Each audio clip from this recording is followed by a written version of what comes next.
bicep curl. Ah, ganito kahirap ganito kahirap para sa akin pagka nag-arms. Warak na yung mukha, kaya ang ginagawa kong technique dito, time under tension technique para walang sayang. Kasi alam mo kung hindi ako nakakatagal pag arms na yung pag-usapan natin. Kahapon nga, yan lang, bicep curl lang yung nagawa ko sa arms. So, ganun. Basta ganun na yun. At least sinubukan kong sumundot ng arms. Alala ka basic natin yun. Ganun lang ka basic natin yun. Ganun lang ka basic yun. Hindi ko na muna pilitin sa ngayon. Pero sa darating na panahon, so yun, bigla na. Basta yun na yun.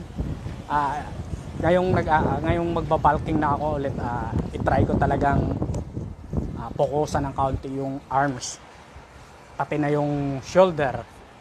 Sa mga compound workout, problema. Pero pagdating sa isolation, yun yung malaking problema sa akin pagka shoulder ang pag-uusapan. Kaya yun na yun. Malaking problema talaga sa akin ang shoulder. Kaya huwag na kayong umasa na mayroon akong magandang shoulder.